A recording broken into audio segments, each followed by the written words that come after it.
Hello mga ka-housewife! Dinner time na naman, kaya ito, nag-iisip ako ng mabilis at masarap naman na ulam for tonight.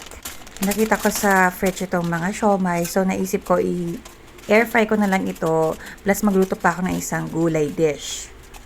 Sayote ang naisip ko, partner itong siomai namin, gigisa ko lang, iluto ko lang kasama ng isang longganisa.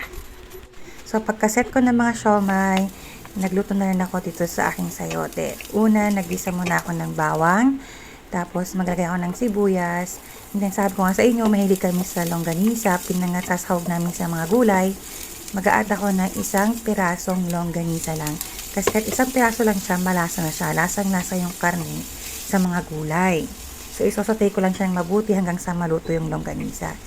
Tsaka ko na i-add ang aking sayote. Favorite ko ang sayote mga ka-housewife. Ito yung pinaka-favorite kong gulay talaga. So pagkalagay, i-mix-mix mo lang ng konti para masotay ng mabuti ang sayote. Tapos ayan, may malaking part pala na hindi ko nahiwa. Akin na lang yan mamaya. So ayan, maglalagay ako ng ground pepper and then salt para sa aking pampalasa. Yan ang lagi kong ginagamit. Tatlo lang, salt, pepper, and then patis. Yun lang, tatlo na yan. Maniwala kayo sa hindi ako mahilig gumamit ng MSG mga ka-housewife kasi hindi gusto ng husband ko. Ayan, naglagay na ako ng water, half cup of water. Ito na naman yung big part na kita ko. Para sa akin yan. Parang manok lang. Tapos, after that, chinek ko na rin yung mga siomai. Kailangan ko pa to ng isang 5 minutes more para talagang sure na luto na yung loob ng mga siomai. Yan, kinalat-kalat ko lang siya. And then, binalik ko ulit. Isa-set ko another 5 minutes. And then, chinek ko na yung aming ulam. O, diba, ang init. Hinawakan ko.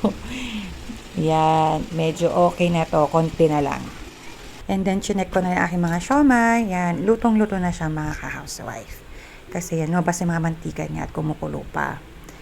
After that, chinek ko ulit yung aking sayote. Ang init na naman hinawakan ko.